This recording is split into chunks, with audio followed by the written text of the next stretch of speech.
So good morning, y'all. Welcome. And welcome to the Unitarian Universalist Church in Eugene. Zoom friends, glad you could make it. My name is Augie Sabini. I use the he, him pronouns. I'm short, balding, with a white beard. I don't know, that's enough for those of you who don't see that much.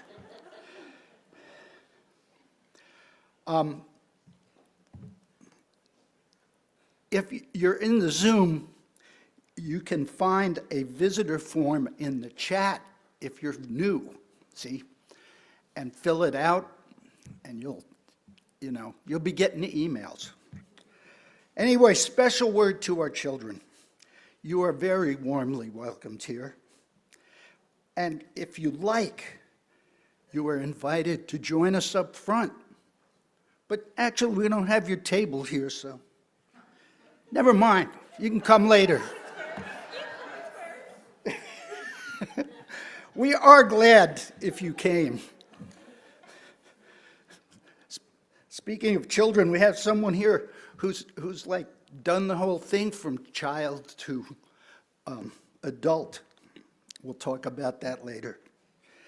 And if you are new and visiting, would you like to raise your hand? Hey.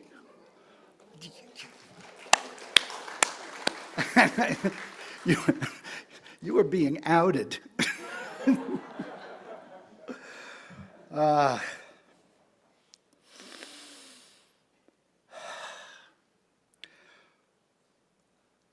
At our service each Sunday, we light a chalice in its circle, the symbol of our Unitarian Universalist faith. And Nikki is going to help us light it. I conned her with the new lighter. Check this out.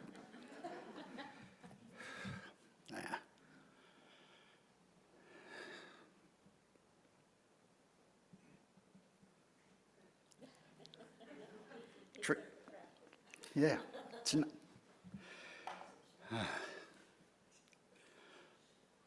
We pass one another. Do we see each other?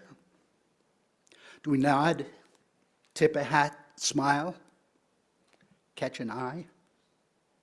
As if to say, yes, you are welcome in my world.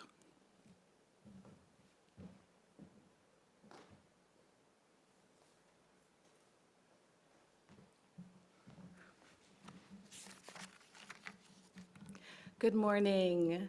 My name is Ember. I use they, them pronouns. I serve as our ministerial intern. I am wearing a lot of yellow today. Welcome. Welcome is a word we speak often in UU spaces, knowing that to be truly welcomed is to feel safe, seen, and cherished. And that kind of welcome has the power to restore what life has worn down. And it can be difficult to open our hearts to one another when our own needs for housing, food, or safety are unmet. It can also be difficult to welcome others when we are living with uncertainty or fear. And as UUs, we are culturally and historically rooted in Christian traditions, as well as pagan and folk traditions, and hospitality is one of the core practices in those heritage. And we have learned many ways to live this calling well.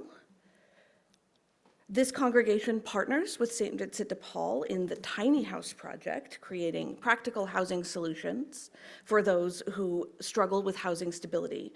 And today, we especially welcome our new shelter occupants, Jesse, Jen, Pup, Rolo, as well as Lena and Abby, and all who are finding their first or newest homes among us.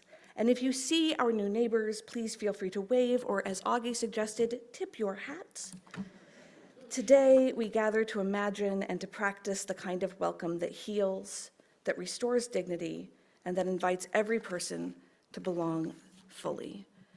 And now, I invite you to take a moment and greet your neighbors. If you are on Zoom, you can use the chat to connect with one another.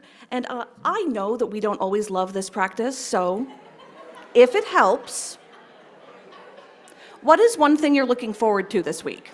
Go. I invite us back. I hope that these are conversations that can continue after our service during coffee hour. Later in this service, we will share in our ritual of joys and sorrows. If you are here in person, you are invited to write in the Joys and Sorrows book or on any of the loose sheets of paper. And if you are joining us on Zoom, you are welcome to begin sharing your joys and sorrows in the chat now. Come, let us worship together. And today, as we reflect on these meanings of welcome, we also have the joy of formally welcoming new members into our congregation. These are people who have chosen to join their lives with ours in shared purpose, shared values, and shared commitments. I would like to invite our new members. Well, I would like to invite Sharon to the front. Where's Sharon? Excellent. Thank you for being at the front. So I will now invite our new members to come forward today if they are here as I read your names. First is Dove Eldridge, Bobby Valentine,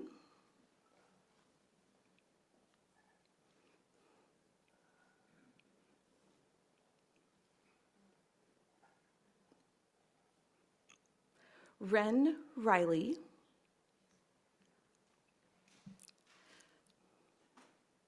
Ardia Eichner,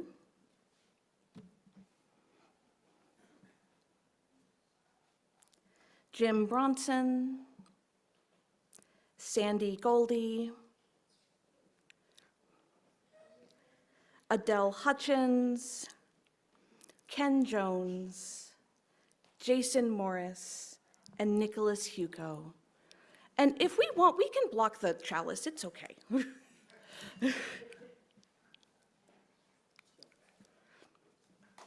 And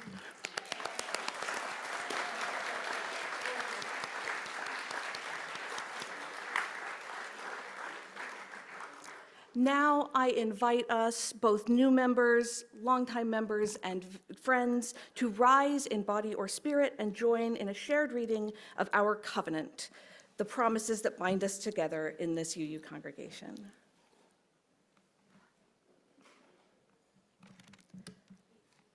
As a beloved community, empowered by love, we covenant to open the person, always thriving, always regain the bravery.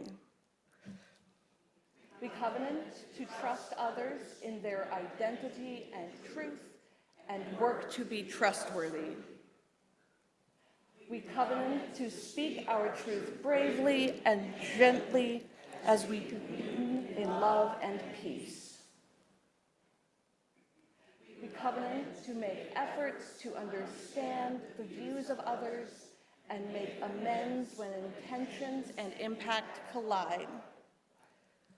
We covenant to expand our reach in the larger community with humility and empathy. We covenant to remember that how we are with each other is the foundation upon which we build the beloved community. Welcome, new members. You may be seated.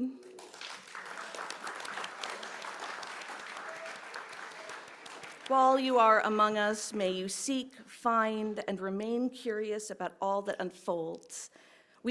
I encourage each of us to make efforts to start conversations, share stories, and offer a seat at our tables. And in doing so, we become the welcome we so often speak of, building together the kind of community where every person can belong. Joys and Sorrows is a time when we honor what is on our hearts, what we celebrate, and what we grieve. If you are here in person, you are invited to come up to any of the Joys and Sorrows tables and place a stone in water as a symbol of our joy, sorrow, hope, and prayer. You are also welcome to use this time as quiet meditation. For those joining us on Zoom, you are welcome to continue sharing your joys and sorrows in the chat. After Suzanne has played us music for a bit, we will read aloud the joys and sorrows of our community, that we may hold them in our collective care.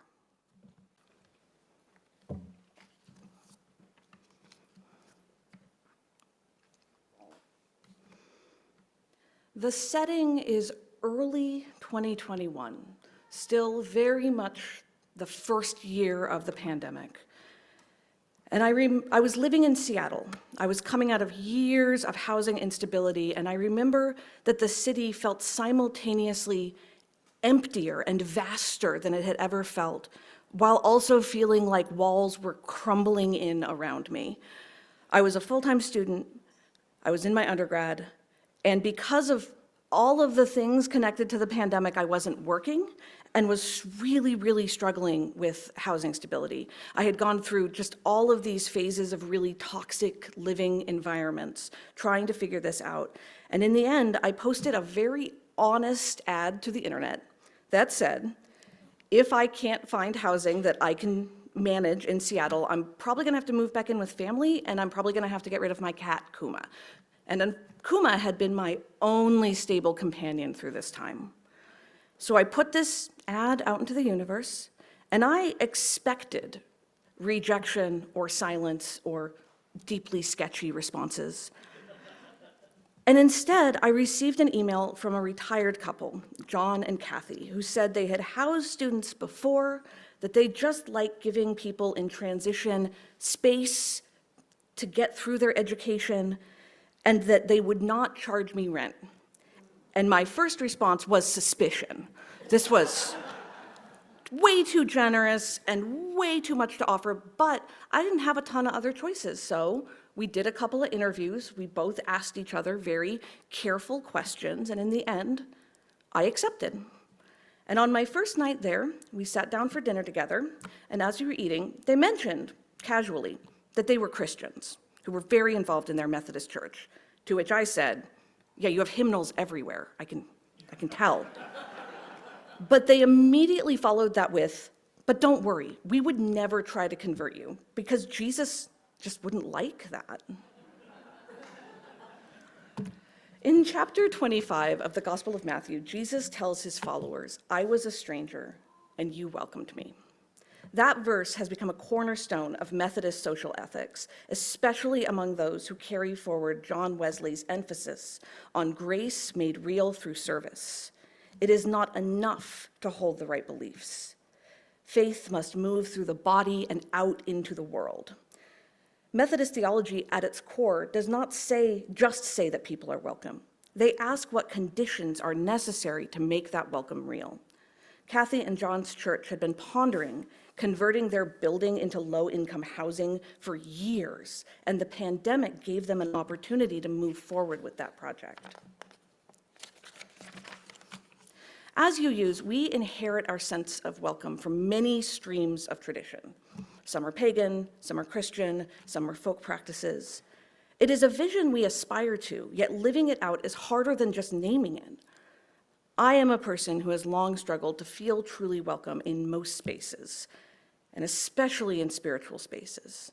And even in UU spaces, welcome can slip into a single shape, expecting a certain kind of visitor, a certain kind of difference. We speak about building a house with many doors, yet too often we simply widen the same familiar door. Our worship can unintentionally privilege intellectual concepts or assume shared language and customs that newcomers do not know. We don't always recognize the way these habits can alienate visitors, especially those whose experiences and needs fall outside what we unconsciously expect. Even as we work to lower barriers to participation, those barriers still exist, like unspoken rules. Do we clap after songs?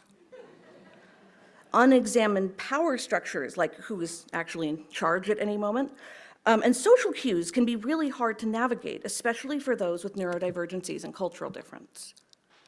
We speak about diversity, but we are not always prepared to shift our norms, to release control, or to sit with the discomfort of that transformation. And in progressive communities, there can be a quiet kind of gatekeeping, where fluency in certain languages becomes the price of belonging. holding our boundaries, deciding where to spend our energy or who we have capacity to make space for in a time when so many are in danger is real. And yet, the call remains to protect what must be protected and still to keep the door open for transformation. And in that home, in that year in Seattle, there truly was something different. We ate our meals together. Kathy, Kuma, and I would rise early to watch the birds. John and I walked the neighborhood. We cleaned side by side. Welcome, at its most faithful, is not just spoken, but practiced until it becomes the shape of our daily living. I kept waiting for the catch, but it never came. It was a different speed than I usually live, a little slower and more deliberate, and it was wrapped in a comfort I knew I could not keep. But the impermanence did not diminish the gift. In that brief time, they taught me something I had not fully trusted before, that radical hospitality is real, that I am someone who can be welcomed, and that welcome, when it is true, can heal. I remember one night John told me that he didn't want to manage rent collection for their church's new housing initiative because he believed the act of collecting rent, even when done ethically, was spiritually corrosive, planting hierarchies between neighbors and disrupting the mutuality of real community. He and Kathy were not interested in charity. They wanted relationship.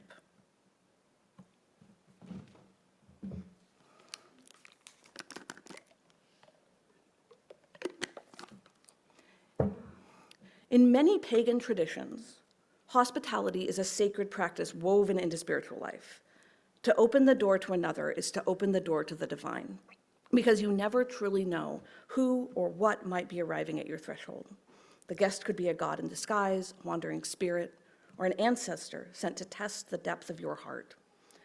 And this ethic is not limited to humans, it extends to the more than human world, honoring animals like Kuma, who was a part of my family, alongside plants and unseen presences who share our spaces. Folk religions often hold that same reverence, treating hospitality as a reciprocal exchange that sustains the harmony of household, land, and unseen worlds. And that sacred reciprocity also applies inward. To welcome the stranger includes welcoming the inner stranger, the shadowed parts of ourselves we have exiled. Folk religious practice often acknowledges this gently through ritual acts of acknowledgement. Shadow work is an act of hospitality, turning toward grief, fear, and loneliness with the same respect we would give to a guest of honor. When I arrived in my host's home, I was not only a stranger to them, but to myself, and their welcome met me at that threshold and gave me space to find my way. More than anything else, that was the gift they offered me, an invitation to come home, not just to a place, but to my own wholeness. The year I spent in Seattle did not erase the tension I often hold around belonging, but it gave me something new to hold. Welcome is a spiritual discipline that does not seek to convert, assimilate, or fix. In my hosts, for the first time, I saw a Christianity practiced not as argument or performance, but as humility and quiet commitment. And I know that Methodist theology is far from perfect. Like every tradition, it has been used to exclude, and many of our beloveds have struggled to find welcome in Methodist spaces, and many have been pushed out entirely. But what I experienced in that house was not a reflection of all Methodism, just as my own experience did not stand for all paganism or all Unitarian Universalism. It was not a meeting of theologies, but three individuals shaped by complex systems and still choosing love. A few months ago, someone in this community gifted me a sound bath, which is a healing modality that I deeply enjoy. And after our session, as I was packing up to leave, the practitioner said, "You are welcome here." I smiled and said, "Yeah, I know." And she nodded and then paused and said, "Okay, but the message I'm getting is that you need to know that you are welcome here." I left and I went home and I got ready for bed and then promptly couldn't sleep. And so later that night, I was wandering around my house in the dark eating fruit and I ran into a ghost cat. Now, don't worry if you've never met a ghost cat. A lot of old houses have them. And I hadn't met this particular cat before. It was a little shy, and it was lingering at the edge of the doorway, and I found myself saying out loud, "You know you're welcome here, right?" And then my brain went, "Oh, maybe I do need that message." And I thought about how I am so practiced at offering that welcome to others, and I am so hesitant to accept it. When I think back to that year in Seattle, I am struck by how ordinary and extraordinary it was. We were just trying to be people sharing a house in a complicated world, and still, it changed me. And that experience shaped the way that I understand this calling. Little over a year ago, around the same time I was preparing to say goodbye to Kuma, Kathy reached out to let me know that John had died. I am sad that neither of them really got to meet the minister version of me, but I am so grateful for the way my call still holds them. The welcome we are called to offer is something that breathes in the present moment and extends beyond it, growing into the spaces where we dare to open ourselves to one another, inviting the stranger to enter without first passing a test, and asking us to release that need for control. This welcome waits at the edge of what is familiar, ready to step toward what is unknown, inviting our differences to speak, to shape us into something more whole. May we be the people who prepare such a welcome. May we be the people who mean every word when we say, "You are welcome here." Amen, and blessed be. He is ready, the hymnals are stacked, the cat is curled on the couch, the welcome has already begun, and it continues beyond our worship. There is coffee, there is cake, the sabbatical listening circle will be here at 11:30. We hope you will stay, bask in the welcome that surrounds you, and add your own presence to the warmth of this day. May you go forward carrying the spirit of hospitality into every space you enter, and may the welcome you receive here become the welcome you offer the world. And now, please join me in our chalice extinguishing. We extinguish this flame, but not the light of truth, the warmth of community, or the fire of commitment. These we carry in our hearts until we are together again. Amen. Blessed be.